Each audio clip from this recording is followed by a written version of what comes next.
Bueno, vamos a charlar con Juan Grabois. Juan Grabois creo que es la primera vez que habla después del episodio de Entre Ríos, ¿no? Sí. En realidad coincidió con... Yo tengo un método que es un mes hablo, un mes no hablo, para que no me enfermen la lucecita roja de la cámara, que es tóxica. Así que empecé diciembre con ustedes.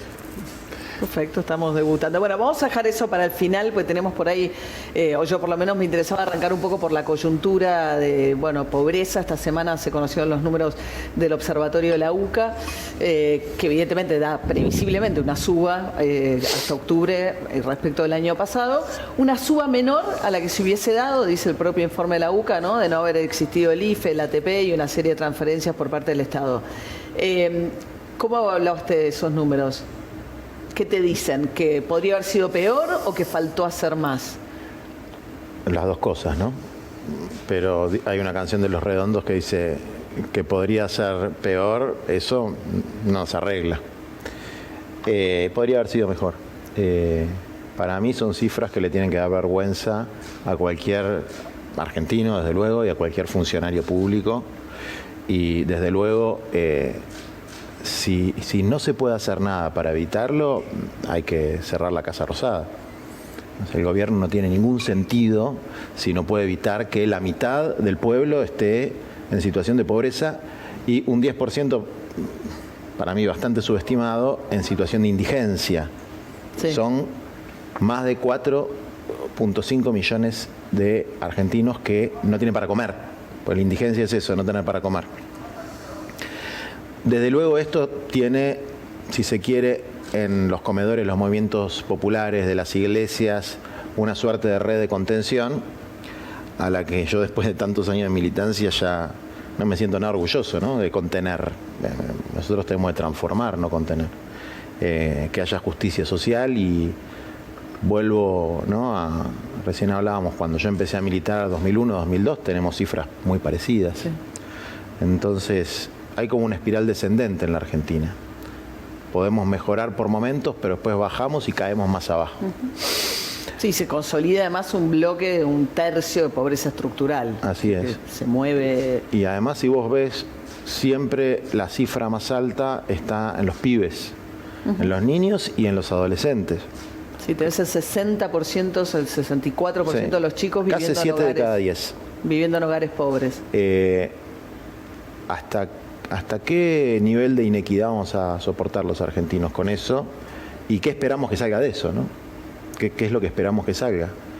El que espera que va a salir algo bueno, que el mérito y las oportunidades florecen en un contexto de estas características, bueno, está equivocado. Después creo que se hizo algo, pero para mí muchísimo menos de lo que se podría haber hecho. A ver, el ATP fue bueno y el IFE no. El ingreso familiar de emergencia fue 5.000 pesos cada mes, porque fueron 10.000 por 2 meses. Lo sacaron medio a las apuradas, sin un plan alternativo. Hay una dispersión y una yuxtaposición y una incoherencia en las políticas de ingreso y de empleabilidad que es llamativa, y no hay un ámbito de discusión racional y científico para ver los pocos recursos que se van a destinar a transferencia de ingreso, cómo se utilizan sana y correctamente. Uno lo compara con países como Brasil, donde quien gobierna no es santo de mi devoción, pero que el Congreso le impuso lo que se llama Renta Brasil, que fueron $110 por persona, por mes. Es decir, y que abarcó, el IFE fue el 20% de nuestra población. 9 millones de personas. Exactamente, el 20% exacto, y el Renta Brasil fue el 30% de la población en Brasil. Bueno, en Estados Unidos ni que hablar, 40 millones con $500, $600 por semana de seguro de desempleo. En un país que no tiene cultura de ayudas, transferencias directas de ingreso. Por lo tanto, a mí me parece que el IFE fue insuficiente, que se podría haber evitado el aumento de la pobreza, como sucedió en otros países de la región, que se podría... Así todo, o sea, el Estado dio, más de la mitad de los hogares recibieron alguna ayuda este tiempo. 55% de los hogares recibieron algo, tarjeta alimentar, IFE, ATP, Eso dice el informe de la UCA. Sí, pero no es que recibieron una ayuda especial, o sea, en la Argentina tenemos un sistema de seguridad amplio. Entonces, el 50% de los hogares recibe una transferencia del Estado. El principal bloque es el de los jubilados, porque... No, pero no está considerado en sí, ese está. Sí, yo lo leí el informe, sí. Sí. Está considerado todos los hogares que recibieron transferencias del Estado. Y que es el 50% más o menos. Porque tenemos un sistema, una cobertura amplia de población que no está en edad de trabajar, es decir, jubilados y pibes. Ahora, hay un problema, que es el problema hoy del mundo y de la Argentina, que es la población que está en edad de trabajar y que por ahí, por las formas en las que se constituyen los hogares hoy, que hay muchos hogares unipersonales o de parejas jóvenes o de gente de más de 45 años que no tiene hijos menores, por lo menos nosotros calculamos 5.5 millones de personas que no tienen ninguna transferencia del Estado.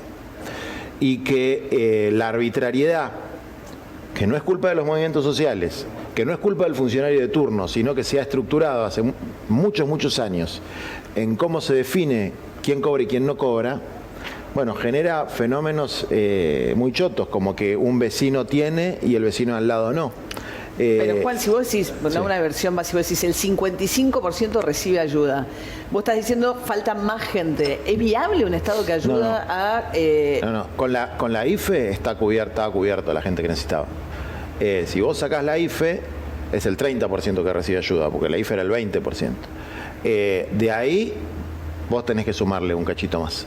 Le tenés que sumar un 10% más. Ahora, cuando vos decís... Es viable, como es viable en un montón de países del mundo, que hay 30, 40, 50% que reciben transferencias públicas, digamos, porque una de las características del capitalismo en el siglo XXI es que la productividad y la generación de riqueza se concentran en núcleos cada vez más chicos, que necesitan cada vez menos empleados.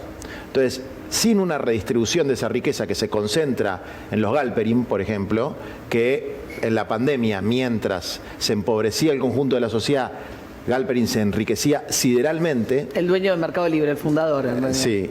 Y él se enriquecía no solo su empresa, sino él en términos personales.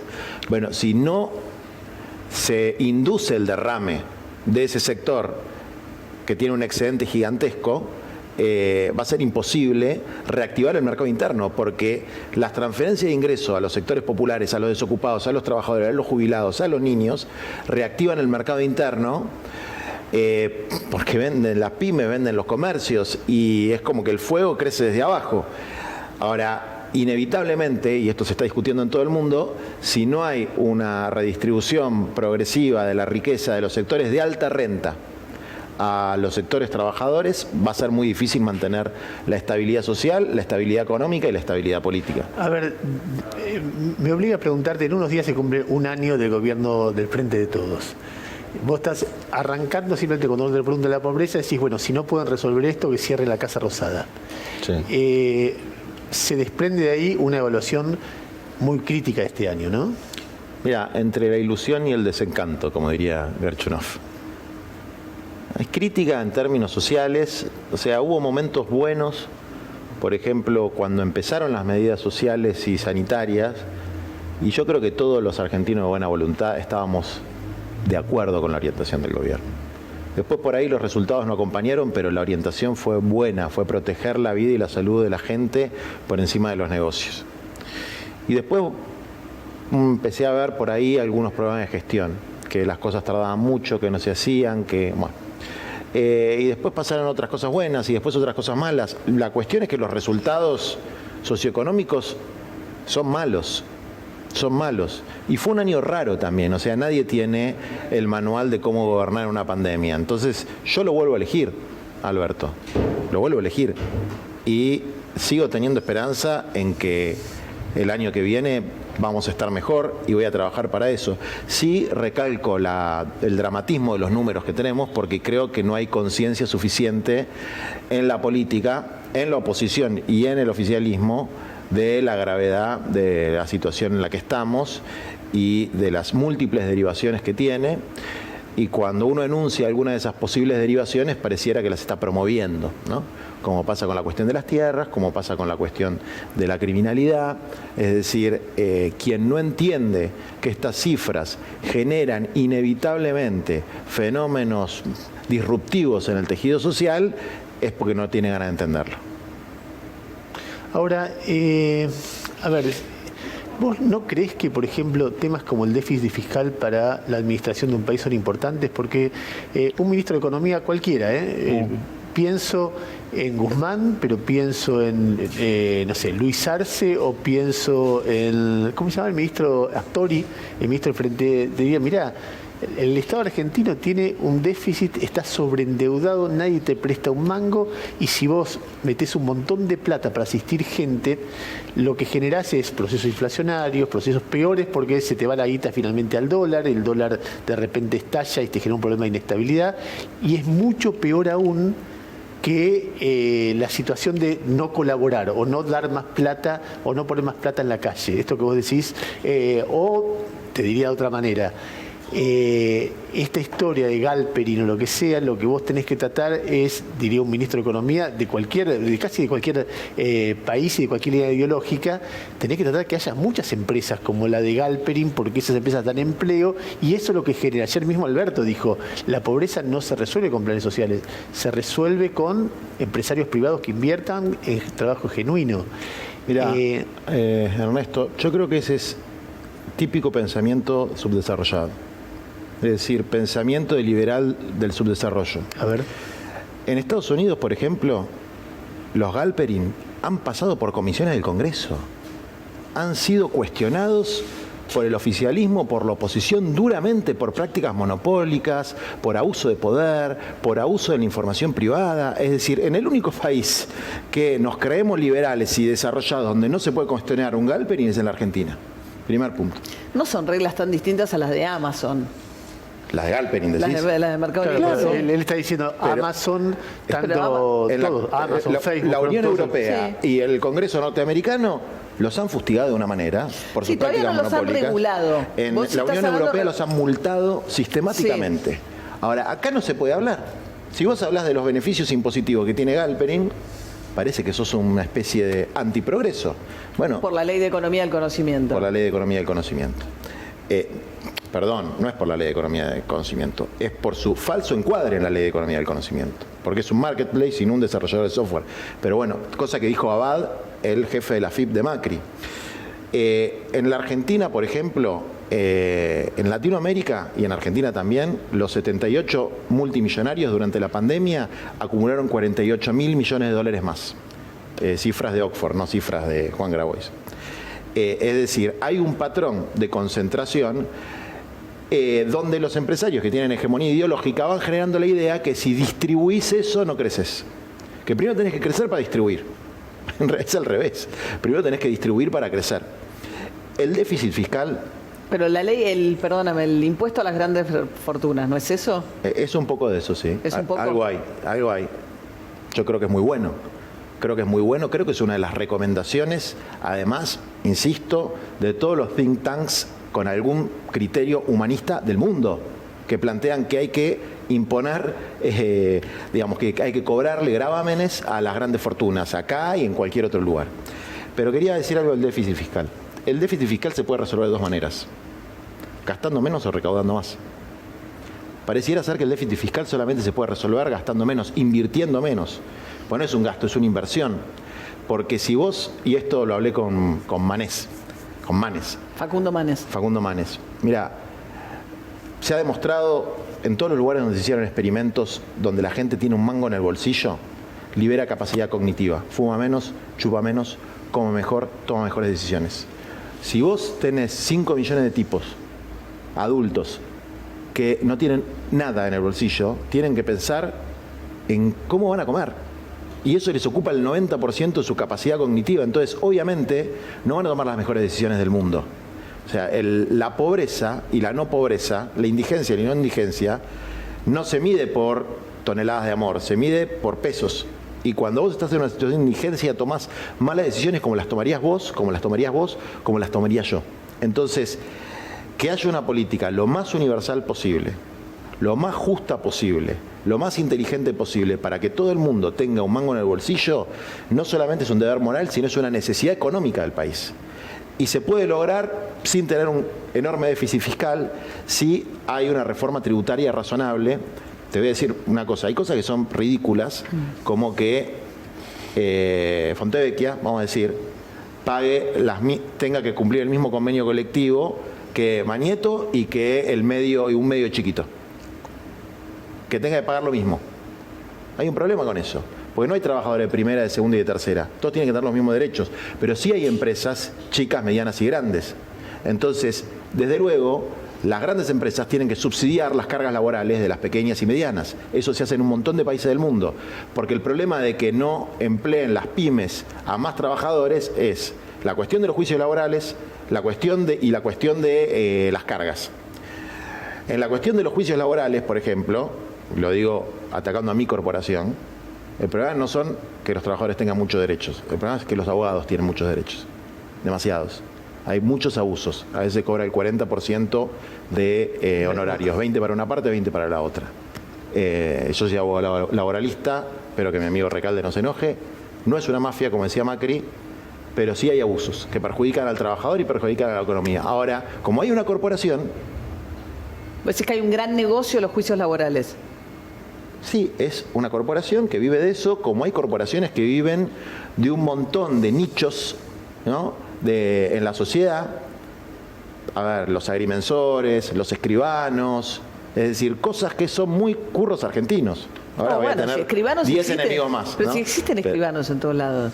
Sí, pero ¿cuánto te cobran una escritura para hacer una transferencia de vivienda? Esas son cosas que son inventos argentinos. Los registros automotores, hay inventos argentinos en todos lados. Después son todos republicanos, transparentes, pero hay una cantidad de kioscos tributarios, bueno, en fin. Entonces, no hay que agarrársela con la idea de la redistribución de la riqueza. No hay que agarrársela con la idea de... Hay que buscar caminos alternativos. Hay que buscar caminos alternativos que los vamos a encontrar si hay redistribución de la riqueza. Ahora, si no, no los vamos a encontrar. Para entender el vínculo tuyo con el gobierno, con Alberto Fernández y los movimientos sociales, ¿no? Vos estás en la CETEP. Sí, ahora se llama UTEP. Las organizaciones sociales tenemos una unidad muy fuerte en la defensa de los derechos de los trabajadores de la economía popular, que son los trabajadores por cuenta propia, los cooperativistas, etcétera, y tenemos diferencias de orientación y de cercanía con el gobierno. Entonces tiene el Movimiento Evita, que es el que está más cercano al gobierno. Sí, yo creo que sí, pero igual no me gusta hablar de otras organizaciones. Con el Movimiento Evita y las otras organizaciones hicimos algo muy importante para mí en este país, que es poner sobre la mesa que existe un sujeto social que era desconocido, que son los trabajadores de la economía popular. Ustedes se juntaban, armaron una especie de coordinadora de movimientos sociales. Un sindicato de movimientos sociales. El Movimiento Evita. Un sindicato de nuevo tipo. No, hay un montón, Barrios de Pie, la CCC, el MTE, la Dignidad, el Darío Santillán, todos los viejos movimientos sociales. Convergieron en la CETEP. Claro. Yo tengo una crítica de género importantísima, te quiero decir. ¿Por qué? Y porque muchas de las mujeres que sostienen en los barrios, los comedores, son mujeres, y los dirigentes de la cúpula. Nuestra dirigente principal Mansta Rumting. Los dirigentes principales son todos varones. Es increíble, porque ustedes territorialmente y replican el modelo de la CGT. Es verdad, nosotros tratamos de cambiarlo. De hecho, en el Estatuto Nuevo hay codirección. Cada cargo es un hombre y una mujer. Secretario general, secretaria general. Secretaria de Junta, secretaria de Junta. No, pero es raro porque si vos lo ves, por ejemplo, la UOM, qué sé yo, Mata, vienen de gremios que mayoritariamente sus afiliados son varones. En el caso es más llamativo en el caso de los movimientos populares, porque la red es una red mucho más de mujeres que de varones. Es cierto, ¿no? Es verdad lo que decís. Nuestra principal dirigente de nuestro espacio es Dina Sánchez, que es una compañera, mujer, migrante.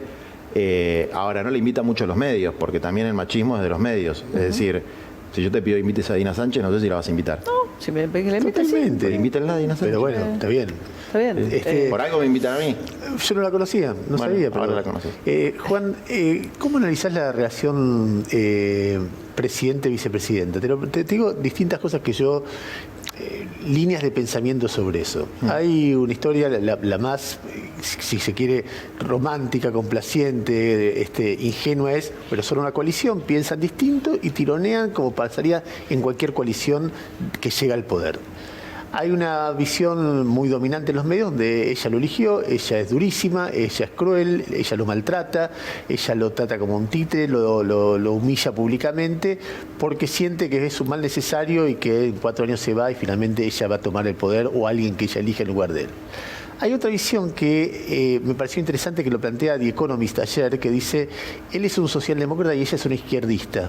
Piensan distinto muchas cosas y eso se ve en el gobierno. ¿Qué ves vos de esa dinámica? Una combinación entre la primera y la última, digamos, ¿no? Una combinación entre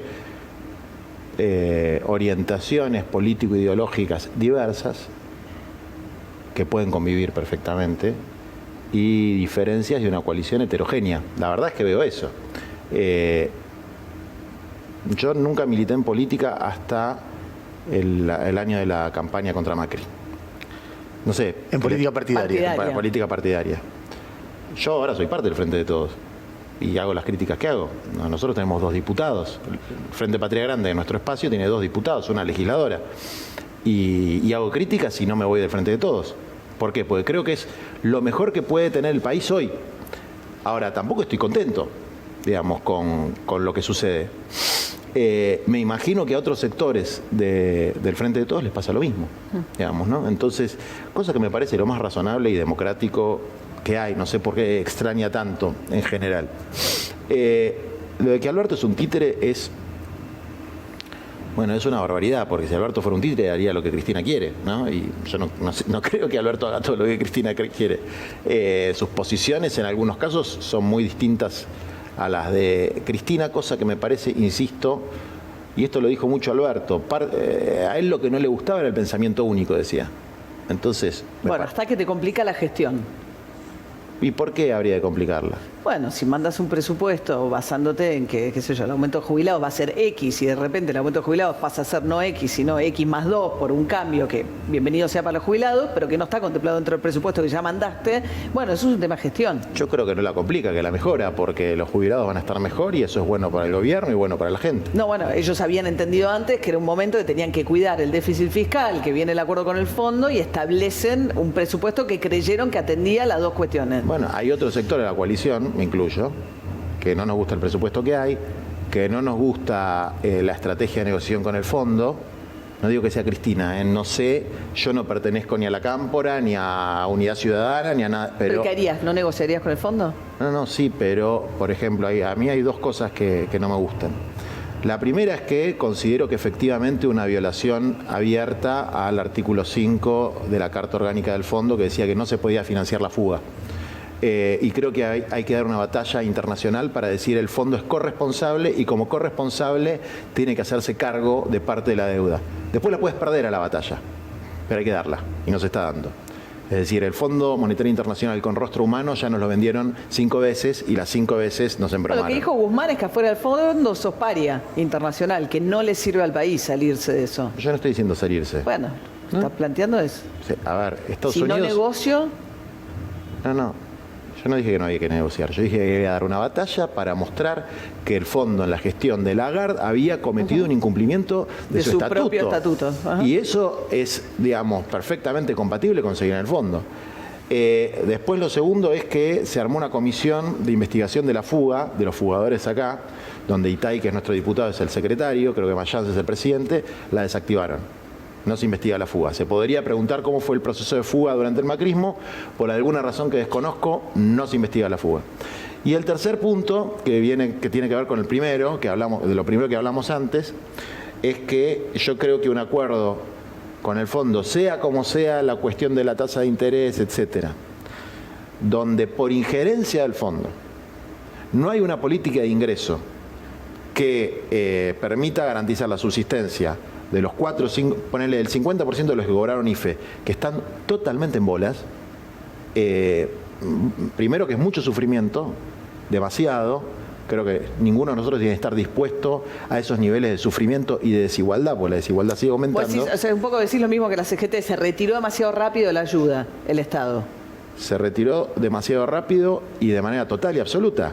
Es decir, después, bueno, que está la tarjeta alimentar, la UH, todo eso está focalizado en un sector, que son 2.3 millones de personas, que está muy bien que lo cobren. Está muy bien, pero el que cobra alimentar es porque cobra UH. Ahora, todos los que no cobran UH y que perdieron su changa durante la pandemia y que les va a costar mucho recuperar eso, no es que terminó el problema el 1 de enero. Por lo menos durante todo el año que viene va a seguir el problema. Entonces, ahí me parece que el fondo está condicionando al gobierno de que tenga una política un poco más expansiva de gasto social. Entonces yo digo, critico la política de gasto social por dos motivos. O sea, es muy ortodoxo, Guzmán. No sé qué etiqueta ponerle, lo que sé es que nuestra gente, los más pobres, los laburantes, necesitan tener un mango en el bolsillo para poder complementar los ingresos que hacen en la changa o en los trabajos no registrados, empleados no registrados. Y que no podemos seguir cayendo más en términos sociales de lo que estamos cayendo. Y si eso es gastar medio punto más del PBI, y bueno, habrá que gastarlo. Y el fondo tendrá que esperar un poquito más. Y creo que hay margen para discutir eso, precisamente porque hay una corresponsabilidad del fondo en el sobreendeudamiento en la época de Macri. Entonces, a mí me hubiese gustado una estrategia más agresiva. Nuestros diputados, si no se resuelve el tema de que haya una investigación de la fuga, si no se resuelve que el Estado argentino diga que el artículo 5 fue violado y, aunque pague, que lo plantee para discutirlo más adelante, y que haya una política de ingresos razonable para estos 5.5 millones de argentinos, nosotros vamos a votar en contra. Del acuerdo que manden al fondo. Exactamente. Del acuerdo al fondo aunque que va a seamos mandar parte de la al Congreso. coalición. No vamos a ir de la coalición, pero vamos a votar en contra. Digamos. Y vamos a hacer una campaña de visibilización de la estafa que fue durante la época de Macri, que no se investigó durante este gobierno, que es nuestro también. Ahora, ¿eso es boicotear el gobierno? No. Eso es tener una posición dentro de la coalición. Y para mí es absolutamente válida. Juan, vos decías en un momento respecto a la deuda privada, es preferible entre un mal acuerdo y el default, yo prefiero el default. Sí. Lo que se firmó es un buen acuerdo, es un mal acuerdo. No es tan malo, no es tan malo. O sea, está ahí. No es tan malo. El de la deuda privada. Ahora, en un momento, yo me acuerdo que hay un... O sea, vos lo hubieras firmado. Lo hubiese votado a regañadientes, digamos, ¿no? Pero ahí le doy la derecha a Guzmán.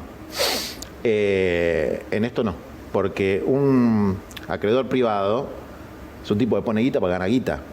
El FMI es un órgano político de financiamiento, pero es un órgano político.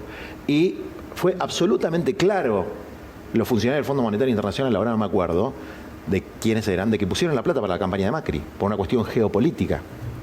Y se lo atribuyeron a Claver Carón. Pero yo lo escuché varias veces y aparte era bastante evidente. Eso sí. Entonces, bueno, ¿cómo es la historia? ¿Por qué los argentinos tenemos que pagar la campaña de Macri? Porque a Claver Carón o a quien sea se le ocurrió poner la plata acá. Entonces, eso no se puede investigar, no se puede discutir. Tenemos que siempre arrodillarnos frente a las estafas que sufre el país. Yo no estoy de acuerdo con eso.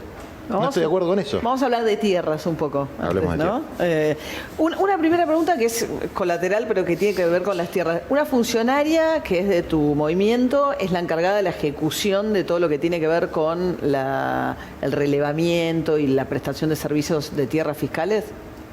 Una funcionaria vinculada al movimiento es la secretaria de Integración Sociourbana. Sí. Sí, es una mujer de primerísima, de Villa La Cava, que vive en la villa, que sigue viviendo en la villa, y que nosotros la promovimos porque nos parecía una persona de un nivel ético, intelectual. Perdóname. Sí. Decí el nombre, por favor. Fernanda Miño. Fernanda Miño, sí. Sí, que laburó con Quintana cuando empezaron el relevamiento. Había laburado con Macri, Así es, en el gobierno igual, Macri. No. Había participado de los relevamientos, como participó Cáritas, Techo, la CETEP, CCC, Barrios de Pie, y nosotros logramos en la época de Macri una sanción por unanimidad de una ley que expropia, palabra expropia, si es Chávez, la firmó Negri, Carrió y Mazot, expropia 4.400 barrios populares, como ese, que está ahí, para darle... Guernica. Bueno, pero son parecidos Sí. igual. Para darle a cada vecino un certificado de vivienda familiar, que es un título de posesión, para que después pase a hacer el trámite para el título de propiedad. ¿Qué es lo que tiene que hacer la Secretaría de Integración Sociourbana? Que todavía no lo puede hacer porque falta que salgan resoluciones y pavadas administrativas. Se supone que se va a resolver antes de fin de año. O sea, en 12 meses, ahí son las cosas que a mí me molestan. Pero eso es lo que le achacaban de falta de decisión a María Eugenia Bielsa, ¿no? Que después se fue a parar debajo de Arroyo. Así es. Entre otras cosas, eso, y ahora, antes de fin de año, se tendría que resolver.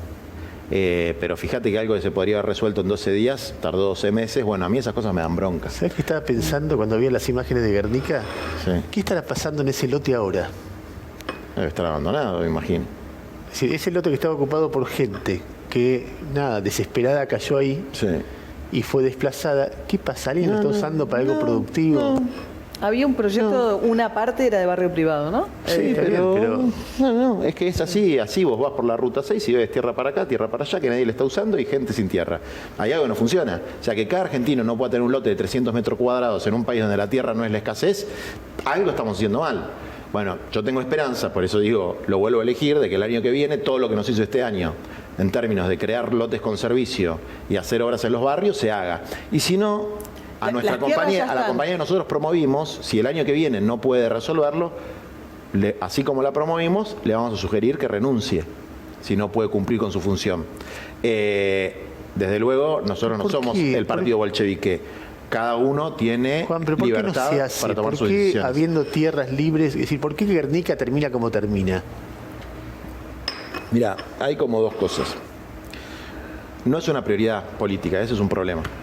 Digamos, el acceso a la tierra, nosotros tenemos en Argentina 7 millones de inquilinos, 5 millones de hombres y mujeres en barrios populares, o sea, 11 millones, 12 millones de personas con problemas habitacionales. No es una prioridad. Y son cosas que el mercado no resuelve, porque el mercado construye para los sectores altos. Hoy, si, no sé, los pibes tuyos se quieren comprar un departamento, y la verdad que si no heredan algo de vos, están jodidos, porque vale un departamentito, no sé, $100.000. Más claro, la relación cantidad de sueldos promedio versus metro cuadrado, todos los años sube. Y eso te produce el fenómeno de la inquilinización creciente. Así es. Entonces, y ahora cuando termina el IFE y la ley esta que frena los desalojos, en los alquileres, ¿qué va a pasar? ¿Dónde pensás que va a ir esa gente? Entonces yo ni lo quiero decir, porque después sale el título de Clarino en La Nación que estoy promoviendo tomas. Yo estoy marcando un dato de la realidad. Vos por eso decís, resolvámoslo con este plan organizado de las tierras están identificadas. Rápido, ¿no? Hay tierras del Estado, se pueden comprar tierras privadas, que sean tierras rurales, que valen barato y reurbanizarlas. O sea, a ver, poblar un país, Alberti decía gobernar es poblar, ¿no? Y Perón decía gobernar es crear trabajo. Bueno, son las dos cosas que hay que hacer, poblar y crear trabajo. Ese es nuestro proyecto. Poblar y crear trabajo. Ahora hay que entender también cuáles son los nuevos fenómenos. Es muy lindo decir, el problema del empleo se resuelve con capital privado y lo va a resolver, todo el mundo va a tener trabajo con convenio. Hermoso, yo si pudiera tocar un botón y hacer eso lo haría. Para mí no habría nada mejor en el mundo que todos los compañeros, compañeras tengan convenio colectivo. No es verdad, es una fantasía. Cualquier simulación, hay una muy buena en la CIPEC, de aumento de PBI versus aumento de empleo privado versus aumento de pobreza, te da que con este patrón distributivo tenés que estar 40 años. Para bajar la pobreza. Para bajar la pobreza, aumentar el empleo, etcétera. A ver, si el mundo crece al 5% del PBI con este patrón distributivo y ambiental, no hay mundo dentro de 40 años. Entonces, hay que pensar un poco más creativamente que decir que reproducir la teoría del derrame diciendo que si crecemos y que si las empresas invierten muchos capitales, nos va a ir bárbaro. Ahora, no es así. Volviendo a Fernanda Miño, que me queda claro que hay una especie de ultimátum acá, ¿no? Digamos, decir nosotros, o sea, pónganse las pilas, hagan algo. Sí, ultimátum, no es ultimátum, es lo que yo digo a los funcionarios que quiero mucho y a los que no quiero mucho. No, pero lo que quiero decir, esa presencia en el gobierno fue uno de los factores que se discutió mucho cuando vos acompañaste la toma o la, no sé, qué descripción ponerle, la ocupación, el ingreso de Dolores Echeverre al campo familiar, de las cuales ella es una de las herederas, ¿no? Ahora, la idea de que la mano del gobierno estaba avalándolo por este vínculo estuvo presente durante todo ese tiempo. No, te puedo asegurar que el gobierno lo que más quería es que nos vayamos de ahí. Y mira, te voy a decir algo duro también. En Entre Ríos hay un pacto de poder. en Entre Ríos hay un pacto de poder que permite que se quemen los pastizales. No hay un tipo preso por quemar millones de hectáreas de pastizales, que se utilicen agrotóxicos de manera absolutamente impune. Por ahí hubo una regulación bastante dura de la Corte. En Gualeguaychú. En Gualeguaychú. El intendente estuvo bien ahí. Que permite la apropiación de tierras públicas, porque en el campo de los Echeverre, entre comillas, todo el campo se lo afanaron al frigorífico estatal que había ahí. Y una parte considerable a una escuela agrotécnica. ¿Y por qué te digo que hay un pacto de poder? Porque el financista del vaciamiento del diario Entre Ríos se llama Walter Grenón. Que es propiedad de la familia Echeverre. Echeverre, que lo vaciaron, dejaron 70 colegas de ustedes en la calle, que, bueno, hay una causa de la Procelac, hay una causa federal, que recién lo llamaron indagatoria después de lo que hicimos nosotros, después de 10 años de tener que adjudicar el expediente. Uno de los coimputados y socio se llama Walter Grenón. Bueno, es el principal aportante a la campaña del Frente de Todos. Vos decís que Bordet, el gobernador de Entre Ríos... Yo digo que hay un pacto de poder. Y ese pacto de poder es transversal. El procurador, que es lo primero que quiere tener el gobernador, ¿no? Pasó con Macri, pasa ahora con Alberto. El procurador es el jefe de los fiscales. Designó al 70% de los fiscales a dedo. Tac, tac, tac, tac, sin concurso. Son todos empleados del poder real de Entre Ríos, que es el agronegocio, las grandes corporaciones del agronegocio. Entonces, ¿qué tiene que ver Fernanda Miño con este quilombo? Yo no entiendo. Aparte, Fernanda Miño se ocupa de sectores urbanos. No, pero el punto era cuánto avalaba el gobierno esto y cuánto... Entonces, un aliado, vos hace un ratito te describías como parte de la coalición de gobierno. Sí. Entonces estaba en ese momento y decir, mirá lo que está haciendo el gobierno, está alentando contra un conflicto, está involucrado además el ex ministro de Agroindustria. Pero un ministro de Macri que usaba eso. Pero que un decía, ministro de esto Macri es Alberto Fernández. Organizó una marcha con una patota armada, violó una perimetral contra una mujer que dictó un juez y sigue ahí como Pancho por la vida. No hace ninguna mirada autocrítica de eso, sí. de lo de Echeverre. No, mira, tengo muchas autocríticas de otras cosas que hice, pero eso estuvo perfecto. Nosotros ingresamos con la legítima heredera, sin hacer clandestinidad, violencia ni abuso de confianza, que son las 3 características de la usurpación, a la casa donde ella había pasado cualquier cantidad de veranos, a su casa con la heredera, y no rompimos nada, tuvimos 15 días, cuando nos dijeron que nos teníamos que ir, nos fuimos. Es decir, nosotros tuvimos un juez que nos dio la razón en primera instancia, nos dio la razón. En segunda instancia nos dijeron, no tienen razón. Bueno, ese juez dijo, traten de ponerse de acuerdo entre ustedes. No, pero dijo que no procedía la restitución del bien. No, dijo, sí, bueno, lo que pasa es que ahí está la discusión que entonces, se supone que hay... Dale. Pero el juez dijo claramente, no corresponde a la restitución del bien. Le puso una perimetral de Echeverre que no cumplió, ¿no? Y después, en segunda instancia, la jueza dice sí, procede la restitución del bien. ¿Por qué? Porque hay verosimilitud, es una medida cautelar, en realidad es precautelar. Hay una verosimilitud en el derecho de los Echeverre corruptos. Dijeron que hay verosimilitud, que le ordena restitución, nos fuimos. Digamos, o sea, absolutamente legal. Yo te voy a decir lo que yo sentí con eso. Que te lo dije en privado por no sé, WhatsApp, Telegram, no sé qué. Le digo, escúchame, ¿cómo es esta historia? Suponete que Mariano Macri se enfrenta a Mauricio Macri. ¿Qué tenés que ver vos? Una Echeverre se enfrenta al resto de Echeverre, o una Mitre se enfrenta al resto de los Mitre, para decirte casos de problemas de herencia que puede haber en familias muy ricas, como en este caso, que además está un tema muy discutible, que es la herencia. Es decir, Dolores Echeverre cede el 40%, pero se queda con el 60% porque ella es la heredera. O sea que también es un tema muy discutible en eso. Y vos te metés en un campo junto con la heredera disidente, que no me importa si es Dolores Echeverre o Mariano Macri o cosas. Y yo decía, ¿qué tenés que ver, Juan, ahí? Bueno, ahora hay varios temas. Primero, la donación del 40% para hacer un proyecto agroecológico es un incentivo para los trabajadores de la tierra que no tienen tierra. Dolores Echeverre cede al proyecto Artigas el 40% de la parte que le toca a ella. Pero segundo, no es un problema de herencia nada más. Dolores ha denunciado caso de corrupción contra todos, connivencia del poder político, del poder judicial y la sociedad rural. ha denunciado el vaciamiento del diario Entre Ríos, ha denunciado los créditos para pequeños productores que Etcheverry se autopagó durante el gobierno de Macri. Es decir, denuncia un pacto de poder. Y a nosotros nos interesa, el proyecto Artigas dice, verdad, justicia y reparación. Vos respaldás eso como abogado, como militante, si crees en lo que ella dice, pero en el medio, entrar con ella a un bien que está en disputa, muy naturalmente es, a ver, ¿qué? Es muy controvertido, es un bien que está en disputa. Eso es controvertido. Nosotros, a ver, yo no milito para caerle simpático a nadie. A nosotros nos parece, es un bien que está en disputa. Vos fíjate, dicen que ella entregó la herencia. ¿Qué tiene Dolores Etcheverry? No tiene nada. Pues hay violencia económica contra una mujer ahí también, ¿eh? Hay un artículo excelente que salió en Infobae sobre el despojo de las mujeres del campo. Es una constante. Dolores Etcheverry no tiene nada, absolutamente nada. Pues los hermanos con la madre, ¿no? Los hermanos con la madre, que es María Julia Alzogaray, digamos, es el mismo arquetipo de persona. Supuestamente le hicieron firmar la transferencia de esto a una sociedad. Sí, pero ni siquiera, porque son firmas falsas. Es decir, nosotros vamos a ganar el juicio. Nosotros lo vamos a ganar.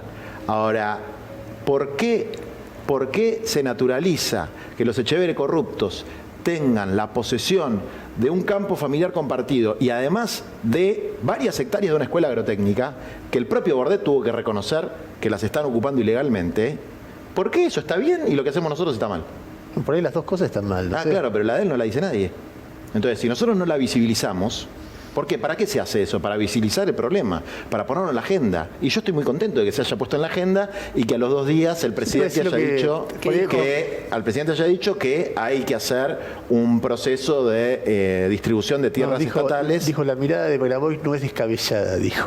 Bueno, ¿y a vos te parece descabellado? No, en el medio... ingreso sí, el ingreso no descabellado. Resulta muy difícil de entender. Cuando yo lo vi dije, yo debo decir lo que dije, yo sentí, qué macana, porque cuando en toda esta primera parte del reportaje vos planteás una mirada alternativa a las miradas dominantes de cómo se gobiernan nuestros países, a mí me resulta muy interesante y además lo planteás como casi nadie. Como casi nadie. Vos decís, mira, en Estados Unidos se hace así, en Estados Unidos se hace allá, y planteás debates que son muy distintos de los debates que plantean la mayoría de las personas con las que nosotros hablamos. Y cuando yo te vi eso, dije, pucha, no va a ser escuchado. Todo eso que él tiene para decir se arruina con esto que está haciendo. Cuando vos decís, no lo tengo claro, digamos, lo vamos a saber dentro de un año por ahí. Es decir, el tiempo ordena. En Santa Elena, que es la zona, y en La Paz, removió mucho esto. Porque el sentido de impunidad que tiene el pueblo ahí, el pueblo pobre de ahí, es muy grande. Y había una alegría con que alguien se le haya plantado a esta gente. Porque una cosa es salir en la televisión a decir Etcheverry corrupto, etcétera. Otra cosa es hacerlo ahí, en el pago chico de él, donde tiene al comisario, tiene al fiscal, tiene a todo el mundo comprado. O sea, gente que tiene mucho, mucho poder. El intendente de Paraná, Barisco, de Cambiemos, está preso por narco. Sí. Era el pichón de él. Entonces, los pactos de poder son muy jodidos en la Argentina, sobre todo en las provincias. Y yo creo que hay que romper los pactos de poder, y los pactos de poder no se rompen con buenos modales. Lamentablemente, eso es lo que yo creo. Ahora, ¿me puedo estar equivocando en la táctica? ¿Nos podemos estar equivocando? Puede ser. Puede ser que nos estemos equivocando. ¿Cómo empieza la idea de eso en Venezuela, la expropiación, la cosa por la fuerza? ¿sabes? Además es una mirada que puede llevar a la guerrilla. Más allá del acompañamiento de la situación de Dolores Etcheverry en ese contexto. Sí, estamos buscando una reparación histórica para una mujer que fue vulnerada en sus derechos, pero también para un sector social, para la escuela, para los pequeños campesinos, etcétera. Y lo estamos haciendo como mejor nos sale. Yo creo que con la ley de nuestro lado, nosotros peleamos con la Constitución en la mano. Pero eso lo tenés que hacer, una cosa es lo podés demandar en la justicia, otra cosa es que lo hagas de hecho. No, pero a ver, nosotros considerábamos que estábamos haciendo ejercicio de un derecho. Un juez nos dio la razón, otra jueza no nos dio la razón. Más o menos le dio la razón. Bueno, léelo el fallo. No, pero dijo, pónganse de acuerdo. Lo digo, no, dijo, sí, tenía razón en eso. Siéntense y resuélvanlo. Sí, dijo, siéntense y resuélvanlo, no procede la restitución del bien porque esta mujer es heredera. Eso dijo. No hubo abuso de confianza, no hubo clandestinidad, no hubo violencia. La otra jueza entendió que hubo abuso de confianza. Es decir, que hubo un abuso de confianza sobre el personal de la estancia. No, yo no creo que haya pasado eso. Dolores se presentó como heredera. Pero es discutible. Perdimos. no fuimos. Yo no sé cuánta gente en la Argentina dice perdimos, no fuimos. Perdimos, ni siquiera la puteamos a la jueza. Y ahora van a seguir en la justicia. Y ahora vamos a ir en la justicia. A ver, a la semana siguiente lo indagaron a Echeverre, a los 4 Echeverre, a la madre y a los 3 hijos corruptos. Y a Grenón, que es el que yo decía que es el financista. Para el pueblo eso es una fiesta. Digamos, todos los laburantes que quedaron despedidos del diario Entre Ríos. Ahora, ¿sirve eso para mejorar la situación en la Argentina, para generar justicia social? Yo creo que sí, me puedo llegar a equivocar, el tiempo dirá. Pero estoy convencido que es una causa noble, no solamente por Dolores, sino por todas las víctimas de este modelo, de estos pactos de poder. Después hay eso que decís de son violentos, Chávez, Venezuela, deshonestos también, ¿no? Hay un señor que se llama Pepe Scioli, que es el hermano de Scioli, que me regaló, no sé, yo le caigo simpático y me regaló un estudio de las redes sociales sobre mí, muy interesante. Y dice que los principales influenciadores sobre la negatividad de mi persona, usurpaciones, corrupción, no sé, corrupción de qué, tengo un auto modelo 97, etcétera, son primer puesto La Nación, segundo puesto Clarín, tercer puesto Infobae, al revés de la cantidad de lectores. Es decir, no son los trolls, como le pasa a Ofelia, que es gente enferma que no sé qué tiene contra ella, que se la agarran sistemáticamente contra ellas. Conmigo la opinión la generan los medios tradicionales. ¿Es un complot, una conspiración? No creo. Creo que piensan eso de mí. Bueno, yo pienso que Infobae no tanto, pero que Clarín y La Nación forman parte del establishment tradicional de la Argentina, que han vivido de prebenda del Estado mucho más que los pobres. Mucho más que los pobres. Entonces cuestiono eso, cuestiono esos sectores y los quiero cuestionar. Y me parece bien, y es nuestra línea. Que es decir, hay que cuestionar la riqueza para resolver la pobreza. Hay que cuestionar los pactos de poder. Pactos de poder que habrá hecho el gobierno presente, el anterior, el anterior y el anterior. Y de la dictadura para acá. Entonces, usurpador, nosotros pues ejercemos un derecho y el Grupo Clarín tiene Artear su sede en un predio del Estado donde no tiene todavía la concesión y son fenómenos. O La Nación lo tiene en un humedal con un edificio que construyó de Narváez violando todas las ordenanzas municipales y ellos son un Carmelita descalza. Bueno, yo quiero cuestionar esas cosas. Digamos, ¿molesta? Sí. ¿Me sirve para ser candidato a, no sé, concejal? No. No me interesa ser candidato a concejal y no me interesa caerle simpático a ellos. Juan, muchas gracias. Muchas gracias. Gracias, Juan. Juan Grabois estuvo con nosotros y